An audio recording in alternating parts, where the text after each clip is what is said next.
시장이 전체적으로 하락하거나 지수가 올라가는 상황에서는 국내 기관 투자가들이 가장 유리해요. 뭐 외국인도 마찬가지겠지만 특히 국내 기관 투자가들은 삼성전자부터 어떤 펀드 종류와 관계없이 다 삼성전자부터 시가총액 순위로 다 편입해 놓고 있기 때문에 지수가 올라가면 그에 대한 혜택을 똑같이 보거든요. 그러면 국내 기관 투자가들 간의 수익률의 격차가 크지 않아요.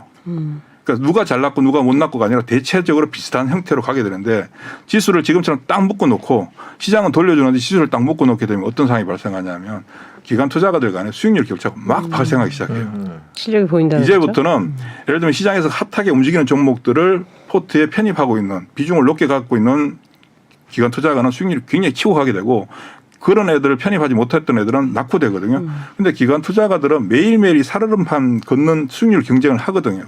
내가 가진 돈이 저쪽 기관에 옮겨간단 말이죠. 펀드 매니저들이 제일 자존심 상해하는 부분들인데 그러면 국내 기관 투자가들이 뭘 하게 되냐면 수익률이 좋고 잘 앞서 나가는 기관 투자가의 포트를 그대로 복제를 하게 돼 있어요.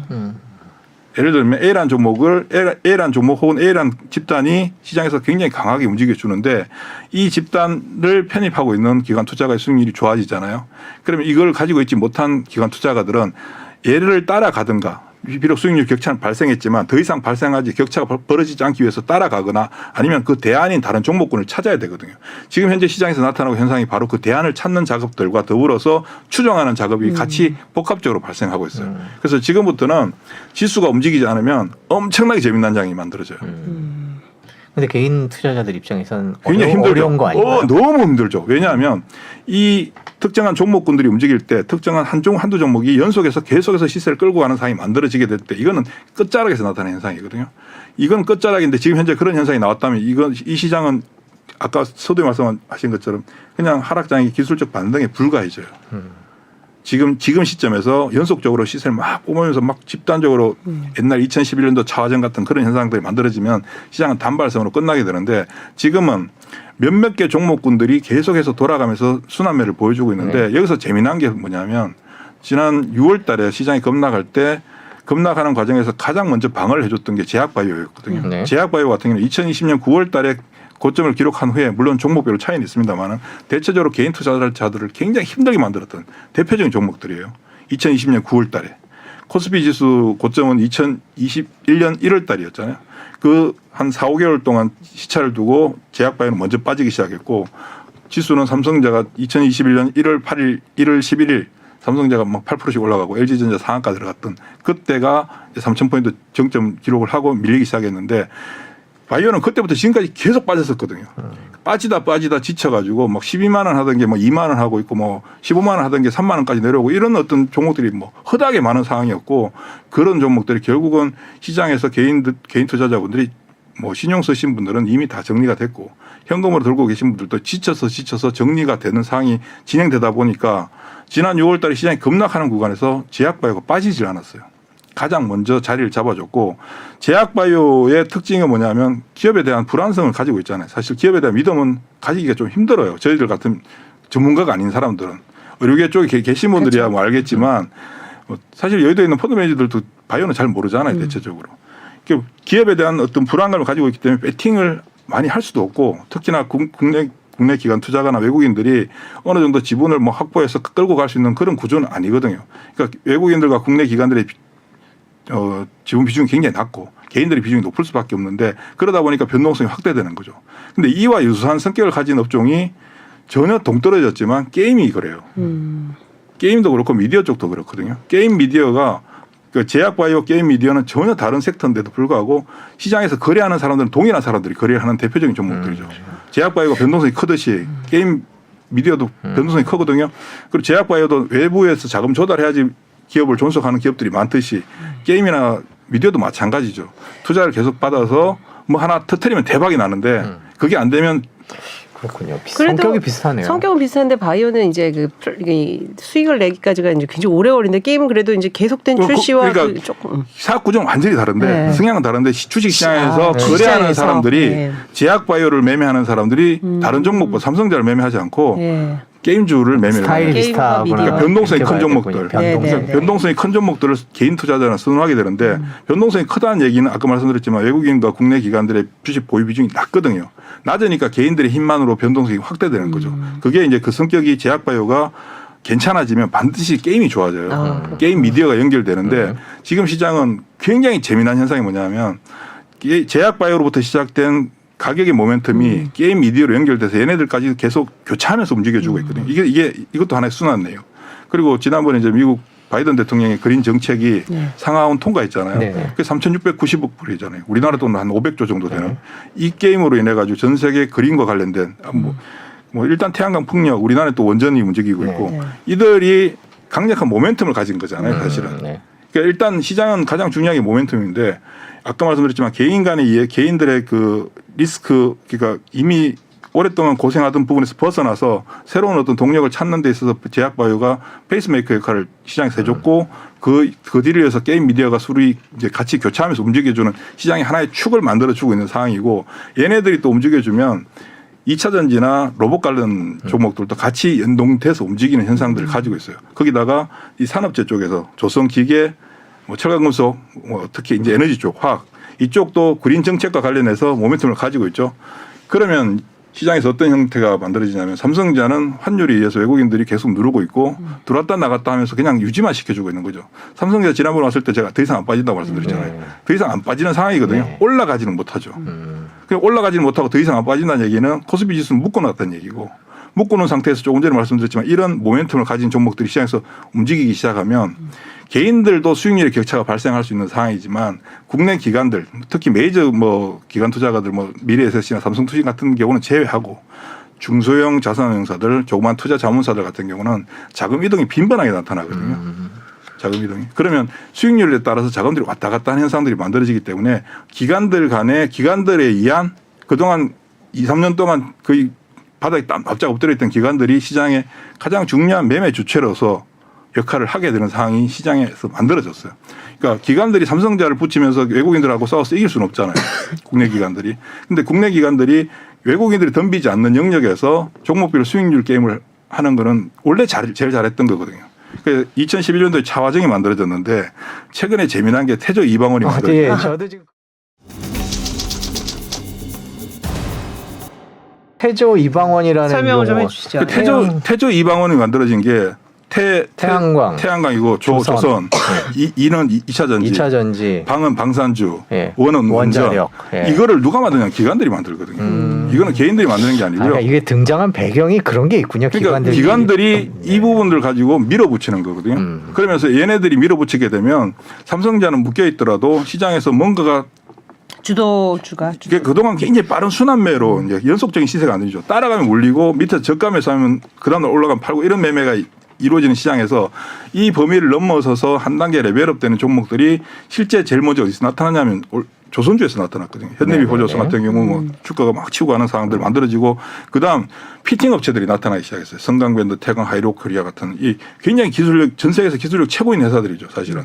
근데 주가가 억눌러 있었거든요. 7, 8천 원대. 그게 지금 15,000원대까지 올라오는 상황이 만들어지고 이제 얘네들이 붙어주니까 예전에 얘네들이 언제 움직였냐면 2005년, 6년, 7년도 옛날 자본주들이 막 유가가 150불 갈 때 움직였던 대표적인 종목들이거든요. 그러면서 풍력 움직여주죠.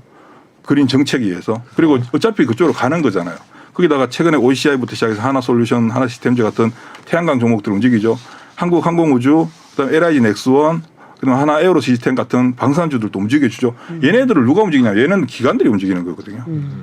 얘네들은 기관들이 움직이는데 삼성전자 같은 종목들은 기관들이 시세를 만들지 못하지만 얘네들은 만들 수가 있다고. 그런데 이게 모든 기관들이 자 오늘부터 삽시다 합의해서 하느냐 그게 아니라 그중에서 시장을 좀 더 제대로 면밀하게 피킹해서 보고 먼저 베팅한 사람들이 있겠죠. 그런데 시장은 예를 들어서 예를 들면 이쪽 길로 가는데 이쪽 길로 가는 종목을 아무리 돈을 집어넣어도 안 돼요.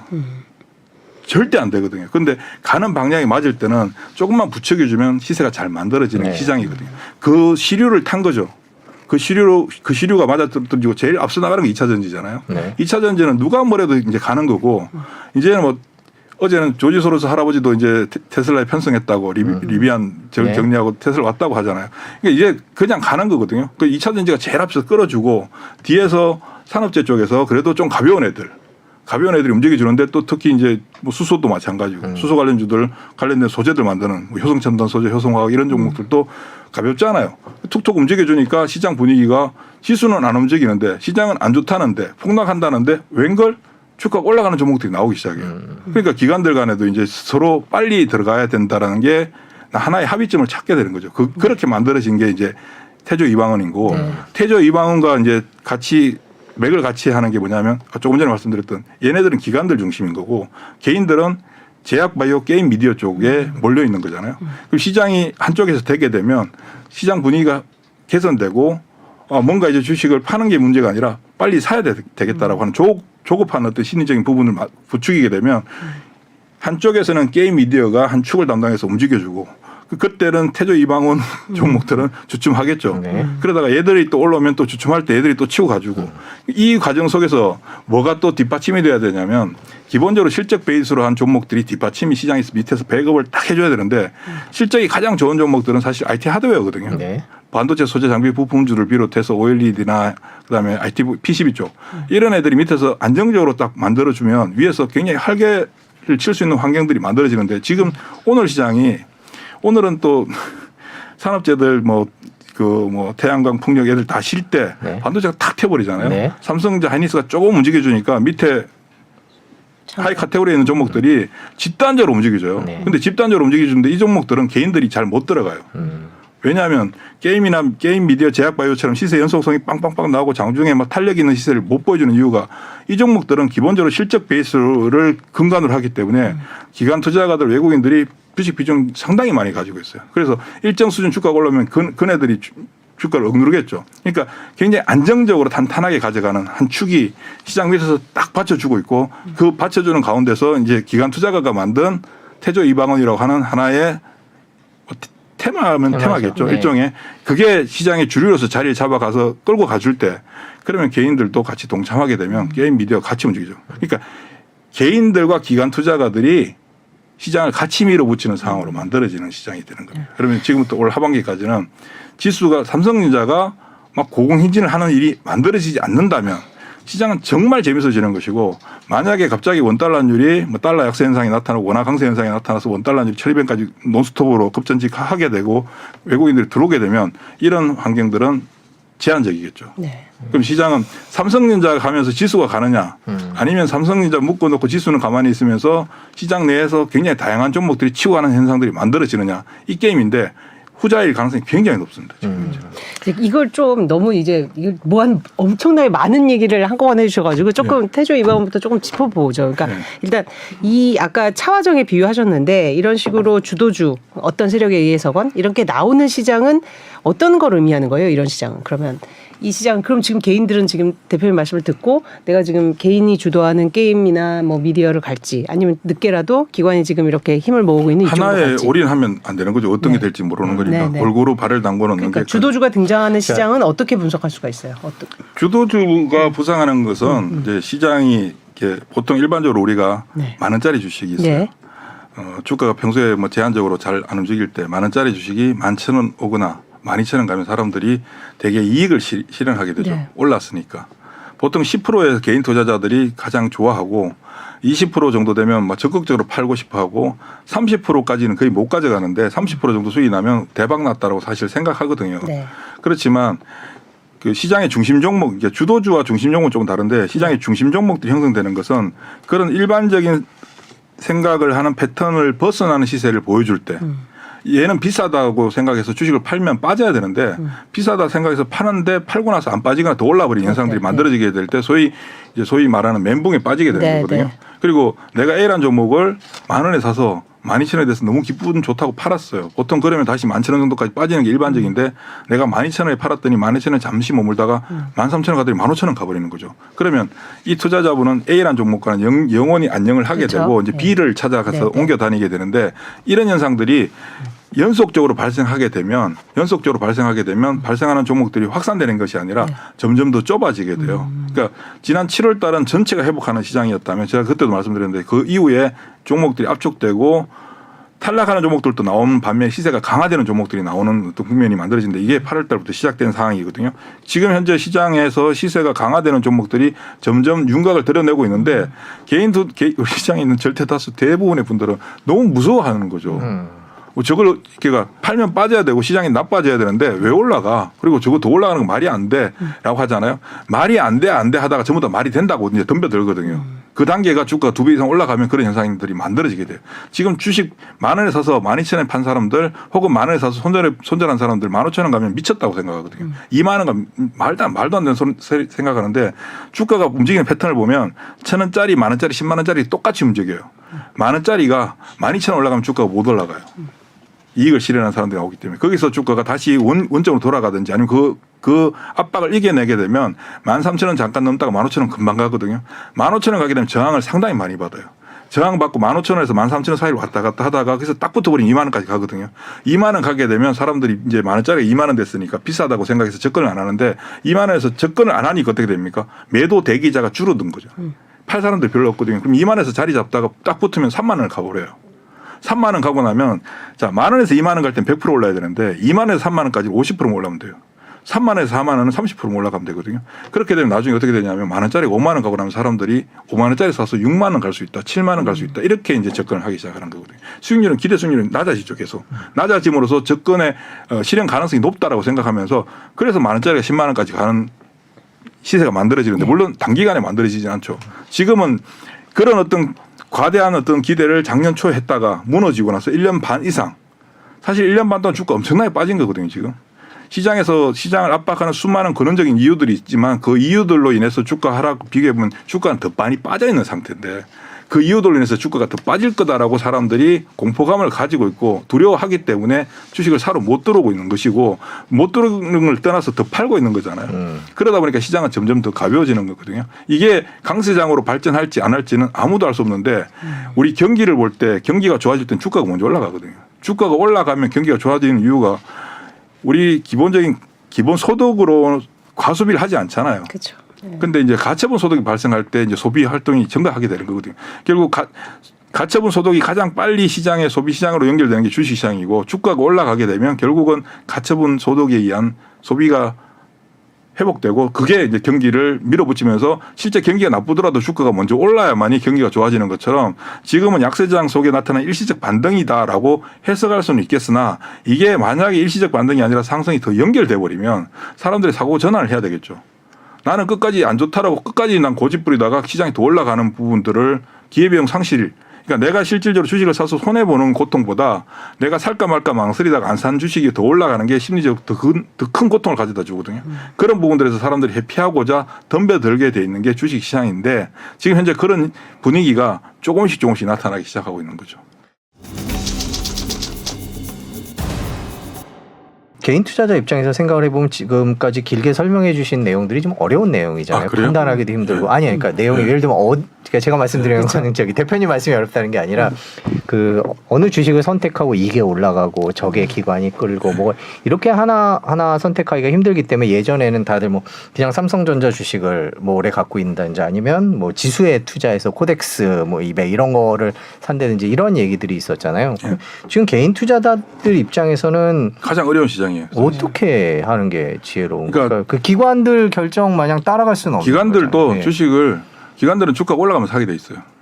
기관들은 주식이 빠져도 사지만 나중에 주가가 한 단계 더 레벨업돼서 치고 가게 되면 아까 말씀드렸지만 수익률 경쟁을 해야 되는 입장이기 때문에 그냥 가격 붙는 쪽으로 더 붙게 돼서 역사적으로 놓고 볼 때 주식 저가를 누가 만드냐면 기관 투자가들이 매도해서 만들고요.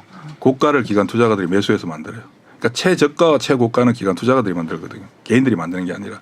그 중요한 건 중간에 진행되는 부분들 또한 그네들이 만들죠. 근데 문제는 단순히 이 종목을 국내 기관들이 사니까 주식이 좋구나라고 판단하면 그건 정말 잘못된 거고요. 걔네들이 그러니까 기관 투자가들이 들어올 수밖에 없는 구조를 가지고 있는 종목들을 먼저 선정을 해서 내가 이제 종목을 좀 압축해 놓은 후에 그들 종목들의 가격 변화가 생길 때마다 적절하게 조금씩 자금 조절해 나가는 게 가장 중요한데 우리 개인 투자자분들이 항상 오해하시는 것 중에 하나가 주식을 한 종목 잘 사서 대박 내면 돈을 버는 거고 타이밍이 중요하고 뭐 이런 얘기 하잖아요. 살 타이밍, 주식은 타이밍이다 뭐 이런 얘기 하는데 그게 아니고요. 배팅액을 얼마나 잘 조절하느냐가 가장 중요하거든요. 그러니까 개인분들이 가장 힘들어지는 구조를 보면 주식을 지금 같은 시기에 막 살까 말까 망설일 때는 굉장히 신중하죠. 그래서 주식을 살 때 내가 가진 돈 전 재산을 올인하지 않아요. 조금 사죠. 조금씩 사죠. 그러다가 이제 자신감 붙고 좀 주식 올라가게 되면 아 스스로가 이제 내가 주식을 너무 잘하는구나 왜 내가 진작 안 했을까 이런 과도한 자기 확신을 가지면서 있는 돈 없는 돈 끌어와서 배팅액 자체에 대한 조절 없이 그냥 퍽퍽퍽 지르게 되는데 그게 좋은 결과가 나오게 되면 굉장히 안 좋아지거든요. 보통 이제 내가 가진 자금을 제대로 배팅을 해서 좋은 결과가 나왔어요. 근데 이걸 이제 좋은 결과가 나서 돈 많이 수익을 많이 내서 돈을 벌었다. 그러면 기분이 좋아질 거 아니에요. 근데 여기서 무슨 문제로 발생하냐 하면 자기 자신에 대한 과신을 하게 되는 거죠. 그러면서 내가 하는 행동들은 무조건 맞을 거 하면서 그 다음에 더 큰 배팅을 하게 되거든요.